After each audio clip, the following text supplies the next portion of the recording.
Estudantes, futuros universitários, como vocês estão? Espero que estejam bem, preparados aí para o nosso final de semana. Vamos resolver essas duas questõezinhas de hoje, uma questão envolvendo o princípio de Arquimedes e outra questão envolvendo transformação gasosa. Vamos à primeira? 3 esferas maciças de mesmo tamanho. Primeira informação importante, mesmo tamanho, então elas vão ter o mesmo volume.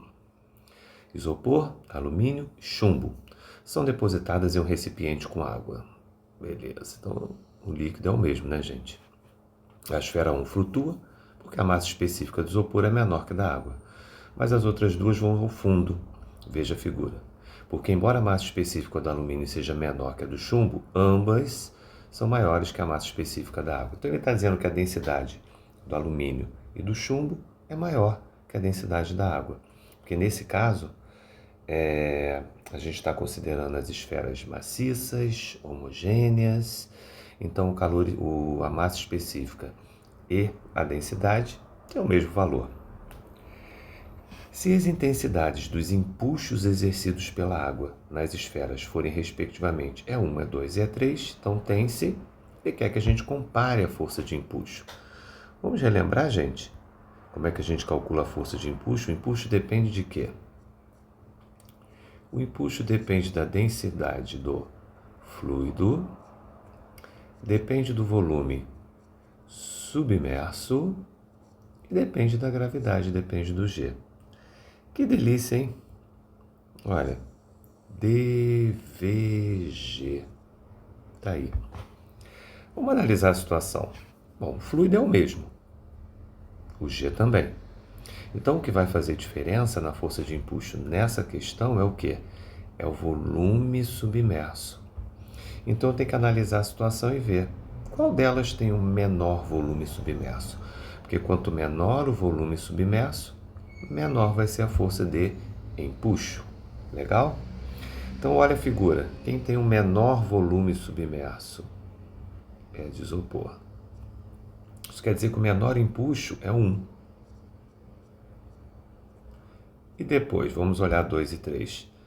A Sandrinha 2 e 3 têm o mesmo volume submerso, estão 100% submersas. Perfeito. Isso quer dizer que o empuxo em 2 tem que ser igual ao empuxo em 3. Legal? Então, nessa situação, quem tem o menor volume submerso, já que estão no mesmo fluido, a esfera vai ter o menor força de empuxo. Bacana? Então, gabarito, letra D de dado. Problema bom para o exame de qualificação, hein, gente? E vamos ver a 2, uma questão de transformação gasosa. Um freezer recém-adquirido, novinho, foi fechado e ligado quando a temperatura ambiente estava a 27 graus Celsius. Ou seja, limpou, beleza, botou na tomada, vamos usar.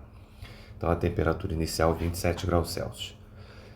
Considerando que o ar se comporte como um gás ideal e a vedação é perfeita, se a vedação é perfeita, quer dizer que não vai sair ar de dentro, não vai entrar ar na geladeira, no freezer. Então, o volume se mantém constante.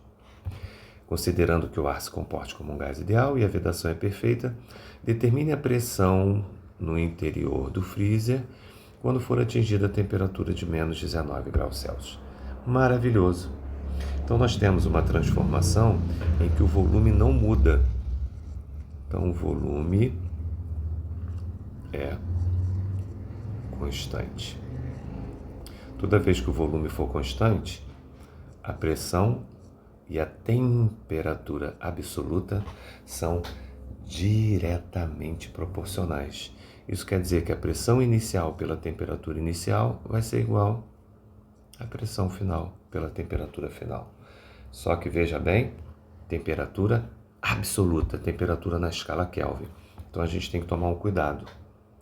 Essas temperaturas fornecidas, a gente precisa fazer uma conversãozinha, ó.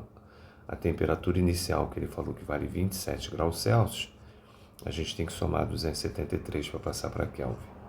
Então, a gente vai trabalhar com 300 Kelvin na inicial. E a temperatura final, que vale, menos 19. Então vai ficar menos 19 graus Celsius, você soma com 273, vai dar 254 Kelvin. Maravilhoso. Agora a gente está prontinho para fazer a substituição e descobrir qual é a pressão final. Vamos lá? Aqui, ó, vamos seguir aqui. Pressão inicial, 1 atm, fechou a geladeira, 1 atmosfera. Temperatura inicial, 300. Pressão final, é o que a gente quer descobrir. E qual é a temperatura? 254. Legal? Vou multiplicar cruzado aqui, ó, pam, pam. E a gente descobre que 300 vezes a pressão final é igual a 254. Então, a pressão final vai ser 254 dividido por 300. Vai dar um valor aproximado, tá? 0,846, alguma coisa desse tipo. E aí, olhando as opções, a gente já percebe que ele aproximou para 0,85. Legal? Outro tema, gente, que é recorrente na prova da UERJ. Gases ideais. Pode cair um problema envolvendo uma transformação gasosa, como essa que nós fizemos, ou pode cair também a equação de Clapeyron para você analisar um estado específico, ok? Qual é a equação geral dos gases e qual é a equação de Clapeyron? Vou colocar aqui embaixo para vocês, tá bom? A equação geral dos gases é aquela P0, V0 sobre T0, PV sobre T. E Clapeyron, PV igual a NRT. Pressão, volume, o N é o número de mols e o R é a constante dos gases ideais. Não precisa se preocupar porque essa constante ele fornece para vocês, ok? Então, se tiver um probleminha envolvendo transformação gasosa, a gente mata com essas duas. Valeu? Abração, gente. Até amanhã. Fui!